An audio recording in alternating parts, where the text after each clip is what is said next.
விருதுநகர் மாவட்ட அமைச்சர் ஜெகதீஷ் வந்து இன்றைய சிஎம் நாளைய பிஎம் சொல்லியிருக்காங்க. பிரைம் மினிஸ்டரா வந்து விஜய் தான் முன்னிறுத்துறாங்க. ராகுல் காந்தி வந்து தமிழகத்துக்கு நேற்று சொல்றாங்க. அவங்க இன்னும் எல்லாருமே ரசிகர் பண்ற போட்டில் இருக்காங்க. ரசிகர் பண்ற போட்டில் இருக்கவங்களை நீங்க ஒன்றும் மாற்ற முடியாது. தமிழ்நாடு இந்தியாவுக்கே தெரியும் இந்தியாவுடைய சூழ்நிலை எப்படி இருக்குன்னு.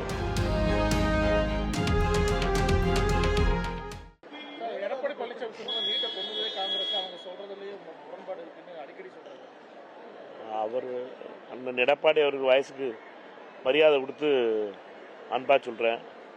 அவர் முதலமைச்சராக இருக்கும்போது தான் நீட் வந்துச்சு. அவர் முதலமைச்சராக இருக்கும்போது தான் முதல் தற்கொலை நடைபெற்றது. அனிதாவுடைய தற்கொலை நடைபெற்றது அவருடைய முதலமைச்சர் காலத்தில் தான். அவர் அப்போவே சொல்லியிருக்கலாம், நீட் தமிழ்நாட்டுக்கு கூடாது, அடுத்த வருஷத்துக்கு நீட் நடத்தக்கூடாதுன்னு. 2019 தேர்தலுக்கு முன்னாடி அமித்ஷாட்டையும் மோடிட்டையும் கண்டிஷன் போட்டிருந்தாருன்னா உங்களோட அலையன்ஸ் வைக்க மாட்டோம்னு. அவர்கள் இந்நேரம் நீட்டை எக்ஸாம் படிப்பாங்க. அந்த தைரியம் கிடையாது, அந்த திராணி கிடையாது. பேச்சு மட்டும் காங்கிரஸ் மேலே பழி சொல்றது. நாங்கள் சொல்வது என்ன, இப்பவும் சொல்கிறோம், எப்போ ராகுல் காந்தி பிரதமர் ஆனாலும் அவருடைய முதல் கையெழுத்துக்களில் ஒன்றாக இருக்க போகிறது நீட்டு தமிழ்நாட்டுக்கு எக்ஸாம் பண்ணுறது தான். விருதுநகர் மாவட்ட அமைச்சர் ஜெகதீஷ் வந்து இன்றைய சிஎம் நாளைய பிஎம் சொல்லியிருக்காங்க. பிரைம் மினிஸ்டரா வந்து விஜய் தான் முன்னிறுத்துறாங்க. ராகுல் காந்தி வந்து தமிழகத்துக்கு நேற்று சொல்றாங்க. அவங்க இன்னும் எல்லாருமே ரசிகர் பண்ற போட்டில் இருக்காங்க.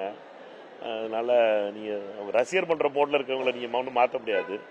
தமிழ்நாடு இந்தியாவுக்கே தெரியும் இந்தியாவுடைய சூழ்நிலை எப்படி இருக்குன்னு. அமித்ஷாவும் மோடியும் சேர்ந்து ஒவ்வொரு எதிர்கட்சிகளுடைய அதிகாரங்களையும் பிடுங்குவதிலும், இடியையும் சிபிஐயும் உபயோகப்படுத்தி பயமுறுத்துவதிலும், கட்சிகளை உடைப்பதிலும், ஜனநாயகத்தை இல்லாமாக்குவதிலும், குறிப்பிட்ட விதத்தில் டீலிமிட்டேஷன் எப்படியாவது கொண்டு வந்து அசாம் மாதிரி ஒரு சூழ்நிலையை உருவாக்கி புது தொகுதிகளை வரைவு செஞ்சு எந்தெந்த பூத்தெல்லாம் பாஜகவுக்கு ஓட்டு போட்டாங்களோ அந்த பூத்தெல்லாம் டாட்டா கனெக்ட் பண்ணி ஒரு தொகுதியை உருவாக்கி அந்த தொகுதியில் பாஜக எம்பிக்களை உருவாக்குறதுக்காக திட்டமிட்டு இருக்கு பாஜக. அந்த ஃபார்முலா, அந்த ஃபைட்டில் இருக்க நாங்கள். அவர்களுடைய மோடு வேற, எங்களுடைய மோடு வேற.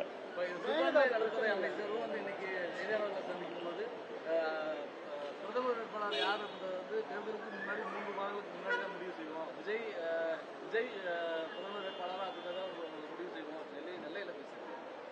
ஏற்கனவே ஆதவர்ஜுனாவும் தென்னிந்தியாவிலிருந்து பிரதமரை கொண்டு வரணும் அப்படின்னு சொல்லியிருக்காரு. அப்படிங்கிறப்ப காங்கிரஸை தவிர்த்து காங்கிரஸ் கூட இருக்கிற எல்லாருமே வந்து ராகுல் காந்தியை ஏற்றுக்க தயங்குறாங்களா, இல்லை ஏற்றுக்க விரும்பலை? இல்லை, நீங்கள் லீகலாக வந்து ஒரு ஆல் இண்டியா கட்சி, ஆல் இண்டியா கட்சியில் குஞ்ஞாலிக்குட்டியில் கேட்க வேண்டிய கேள்வியை பிடிச்சிட்டு இங்கே துறை அமைச்சர்கிட்ட கேட்டீங்கன்னா அதுக்கெல்லாம் நான் பதில் சொல்ல முடியாது. குஞ்ஞாலிக்குட்டியோட எப்போ பெங்களூரு ஹைதராபாத் கோயம்புத்தூர் ஏர்போர்ட்டுக்கு வராரோ குஞ்ஞாலிக்குட்டி, அப்போ கேளுங்க அவர்கிட்ட யார் என்னங்கிறது. குஞ்ஞாலிக்குட்டி முதல்ல தெளிவாக சொல்லுவார்.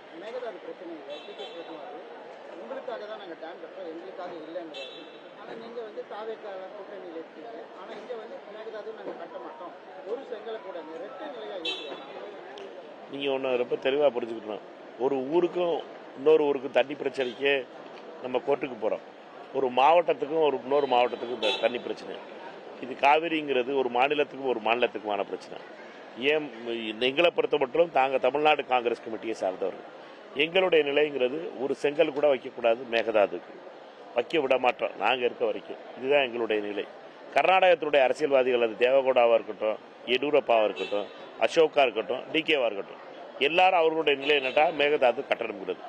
அவர்களை பொறுத்த மட்டும் மேகதாது கட்டணம்ங்கிறது எதற்காக என்பது எனக்கு தெரியல. எதற்காக அவர்கள் வந்து தண்ணி பிரச்சனையை வந்து இவ்வளவு பெரிய பிரச்சனை ஆகிட்டு இருக்காங்க தெரியல.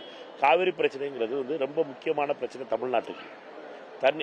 கர்நாடகாவினுடைய பெங்களூர் நகரத்திற்கு தண்ணி வேணுங்கிறது பல வகையில் அறிவியல் பூர்வமாக நிரூபிக்கப்பட்டிருக்கு. அதற்கு வழிகள் வேற வழிகள் இருக்குங்கிறது. காவிரி மட்டும் மேகதாது மட்டும் வழி கிடையாது. ஆனால் அவர்கள் விளம்பரத்திற்காக கடந்த 10 வருடங்களாக திருப்பி கர்நாடக அரசியல்வாதிகள் இந்த பேச்சு பேசிக்கிட்டு வராங்க. இப்பொழுதும் மத்திய அரசு அதை திருப்பி மாற்றிருக்கு. இதில் ரொம்ப முக்கியமான பொறுப்பு மத்திய அரசுடைய கையில் இருக்கு. மத்திய அரசு அனுமதி கொடுக்கலன்னா மேகதாதுவை கட்ட முடியாது. நாங்கள் அழுத்தம் கொடுக்கறதெல்லாம் மத்திய அரசுக்கு தான். மத்திய அரசை பொறுத்த மட்டும் மேகதாது கட்டுவதற்கு அனுமதி கொடுக்கக்கூடாது. தமிழ்நாட்டுக்கு எதிரானது. அது எந்த சாக்லேட் பேப்பரில் சுற்றி டிகே கொடுத்தாலும் சரி, இது வந்து தமிழ்நாட்டுக்கு நல்லதாக்கும், உங்கள் ஊருக்கு தண்ணி வந்துருமாக்கல, அதெல்லாம் கதை, அதெல்லாம் நம்பக்கூடாது. தமிழ்நாட்டுக்கு விரோதமானது மேகதாது. தமிழ்நாடு காங்கிரஸ் கட்சி முழுமையாக மேகதாதுவை எதிர்ப்பதற்காக என்ன நடவடிக்கை எடுக்கணுமோ எடுக்கும். பிளே ஸ்டோர் மற்றும் ஆப் ஸ்டோரில் இருந்து பாலிமர் செயலியை QR கோடு மூலம் பதிவிறக்கம் செய்யுங்கள். செய்திகளை உடனுக்குடன் பெறுங்கள்.